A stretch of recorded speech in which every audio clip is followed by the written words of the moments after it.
Assalamualaikum warahmatullahi wabarakatuh.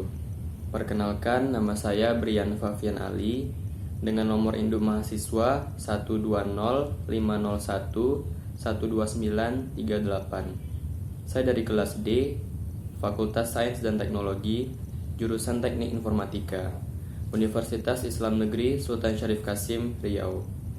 Jadi pada kali ini saya akan menjelaskan tentang penyederhanaan rangkaian logika menggunakan aljabar boolean.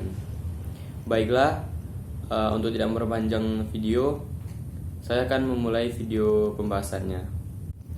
Sebelum membahas aljabar boolean, ada 4 metode yang bisa digunakan dalam penyederhanaan rangkaian logika, yaitu yang pertama adalah aljabar boolean, yang kedua adalah peta Karnoff atau key map, yang ketiga adalah diagram Venn, yang keempat adalah Queenie-Mikulski.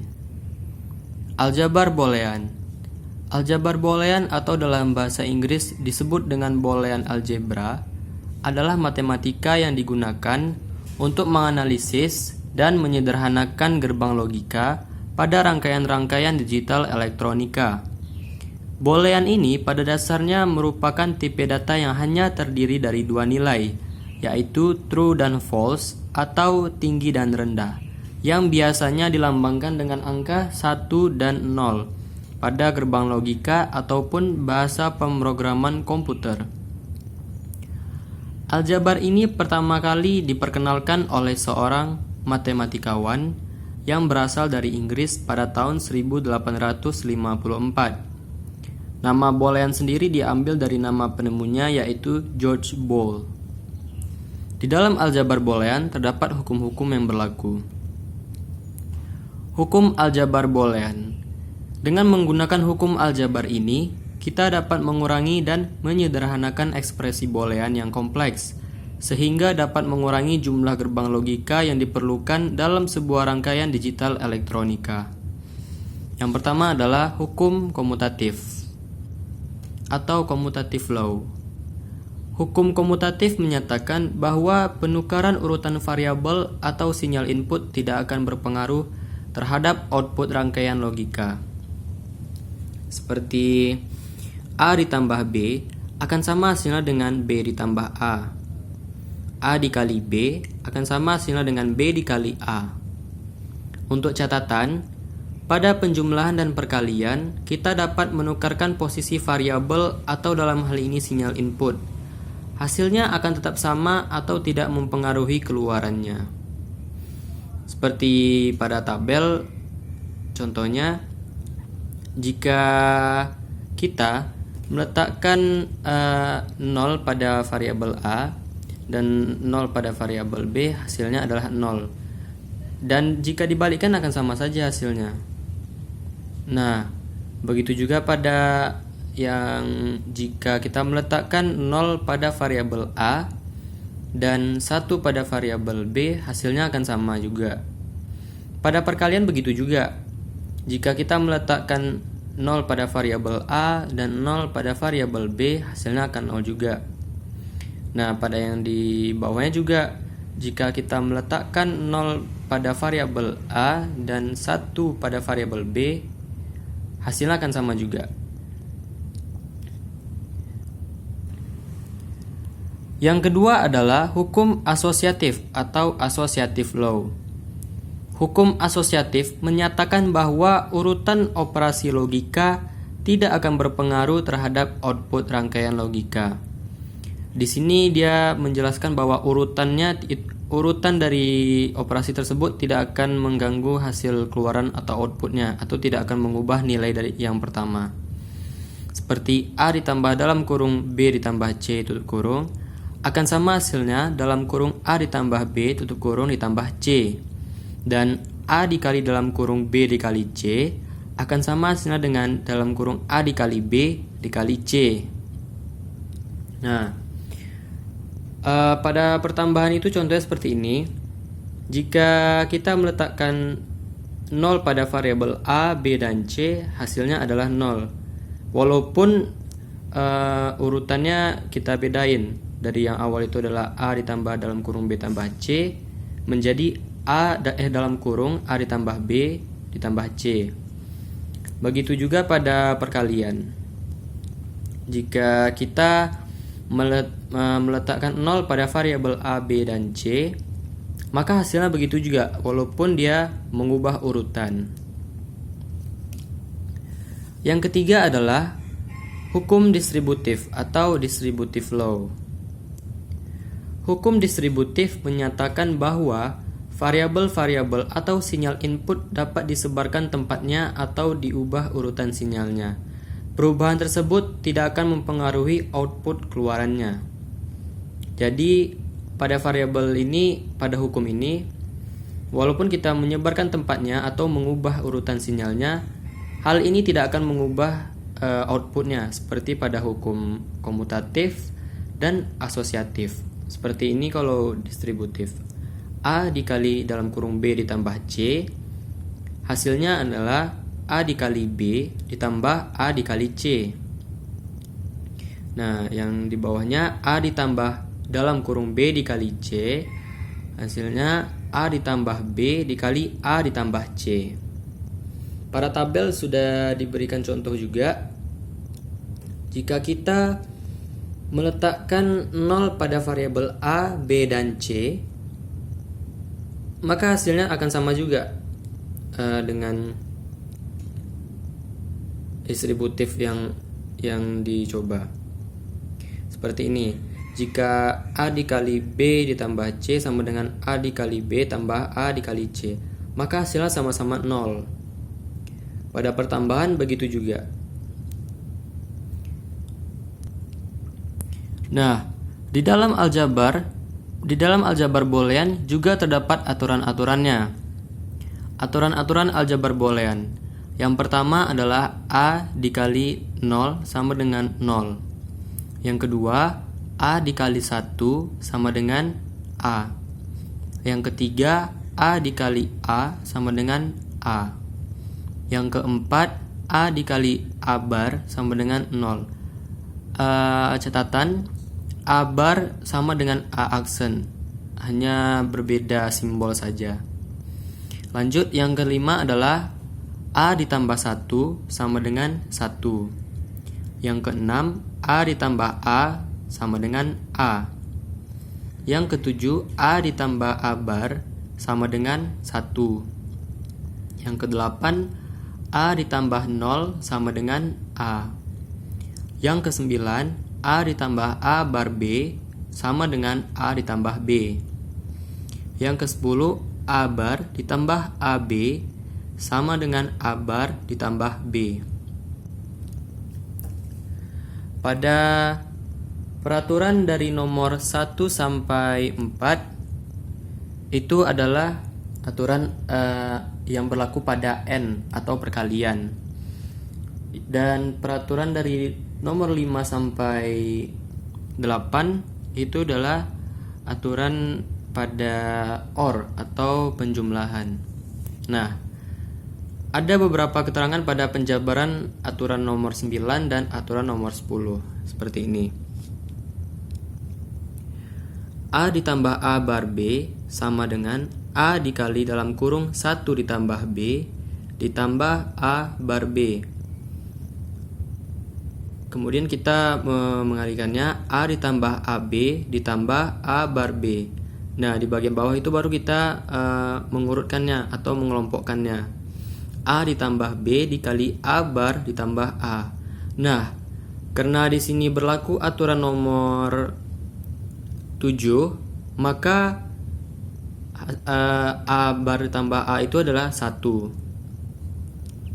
Jadi A tambah A bar B sama dengan A ditambah B. Nah, begitu juga pada penjabaran aturan 10. A bar ditambah AB sama dengan A bar dalam kurung A dalam kurung 1 tambah B ditambah AB. Kemudian kita mengurutkannya menjadi A bar ditambah B dalam kurung A bar ditambah A. Karena dia berlaku aturan nomor 7, jadi A bar ditambah A sama dengan 1. Jadi hasilnya adalah A bar ditambah AB sama dengan A bar ditambah B. Yang ketiga adalah yang keempat adalah hukum komplement. Hukum komplement itu seperti A ditambah A bar sama dengan A bar ditambah A sama dengan 1. Kemudian A dikali A bar sama dengan A bar dikali A sama dengan 1. Yang kelima, teorema double inversion.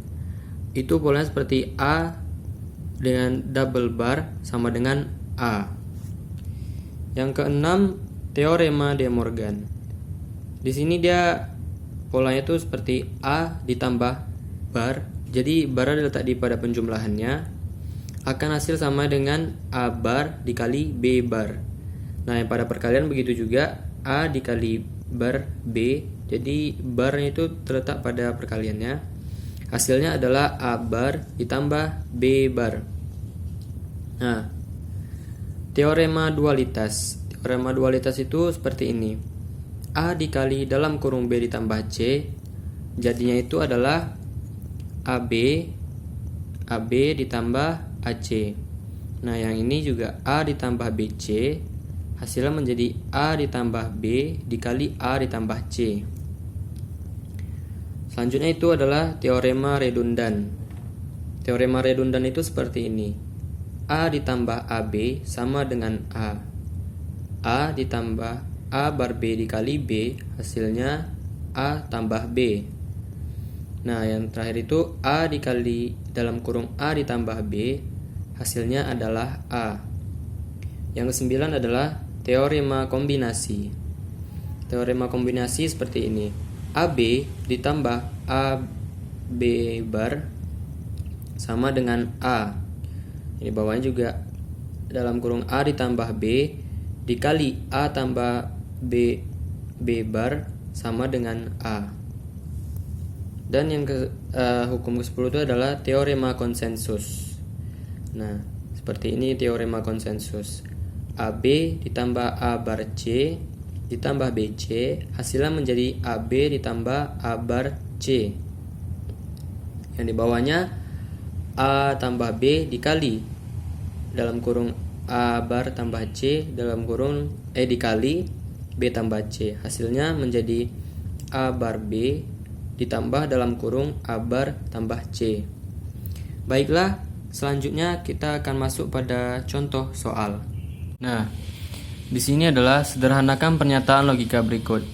Y sama dengan A bar B C bar ditambah A B C bar. Nah, langkah yang pertama itu adalah kita menggunakan hukum distributif, yaitu kita mengurutkan penyebarannya. Di sini A bar dengan A itu tidak bisa karena dia berbeda. B dengan B di sini bisa. Sehingga kita meletakkan dulu B. Kemudian yang C bar dengan C bar bisa karena dia sejenis. Kita meletakkan sini C bar. Yang tidak bisa tadi kita letakkan dalam kurung menjadi A bar ditambah A. Ini berlaku namanya hukum distributif.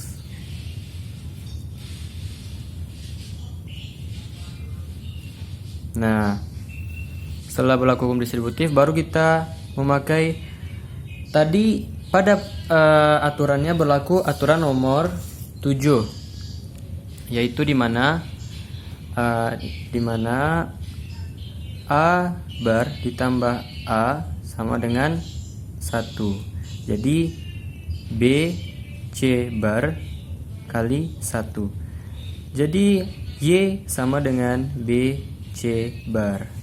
Seperti itu contoh pertama. Nah, pada contoh soal yang kedua itu adalah Y sama dengan A bar B bar CD ditambah A bar B bar CD bar ditambah A B bar C bar D bar ditambah A B bar C D bar. Penjelasannya adalah kita menggunakan hukum distributif juga. Di sini A bar B bar C kita cari yang sama, Nah, ini dia. Karena D-nya berbeda, maka kita kelompok menjadi seperti ini. D ditambah D bar. Kemudian A, B bar, D bar. A, B bar, D bar ini dia sama dengan yang ini. Nah, namun C-nya berbeda, maka kita mengelompokkannya seperti ini. Nah, berlaku hukum yang seperti aturan 7, yaitu A bar tambah A sama dengan 1. Jadi A bar B bar C kali 1 ditambah A B bar D bar ini dikali 1 juga. Maka hasilnya A bar B bar C ditambah A B bar D bar. Nah, selanjutnya kita masuk kepada soal ketiga. Soal ketiga ini adalah A, B, C, D aksen.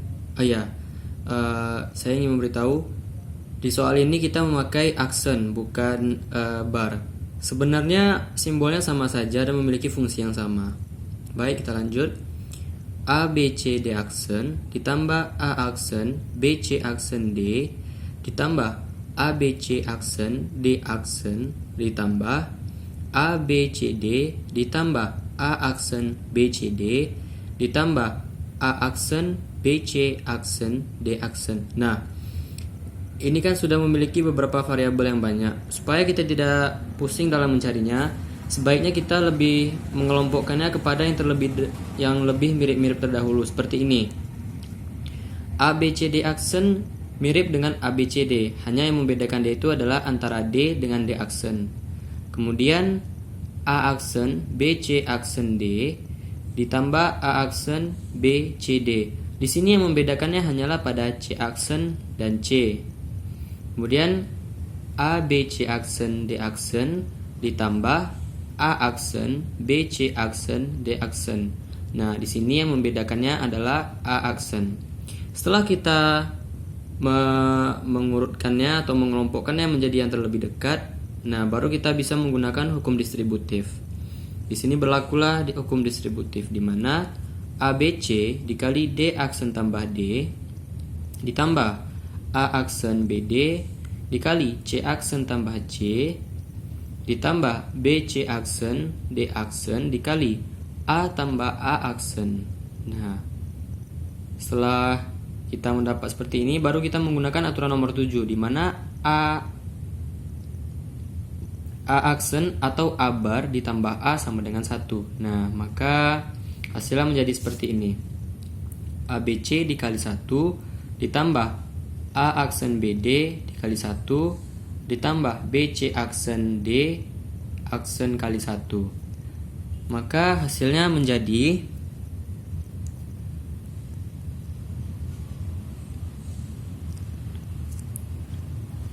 A BC ditambah A aksen B D ditambah B C aksen D aksen. Nah, apakah di antara tiga variabel tersebut ini masih bisa disederhanakan? Tentu saja bisa. Maka hasil akhirnya menjadi B dikali A C ditambah A aksen D ditambah C aksen D aksen. Nah, mengapa B yang harus di luar ini? Karena ketika kita melihat ketiga variabel tersebut, yang memiliki sejenis itu hanya B. Sedangkan di A tidak ada dan di C pun tidak ada, termasuk di D juga. Nah, maka hasil akhirnya adalah Y sama dengan B dikali AC ditambah A aksen D ditambah C aksen D aksen. Seperti itu. Baiklah, sekian penjelasan saya tentang aljabar boolean. Saya meminta maaf jika ada kesalahan dalam penulisan dan dalam penjelasan. Wabillahi taufiq wa hidayah. Assalamualaikum warahmatullahi wabarakatuh. Terima kasih.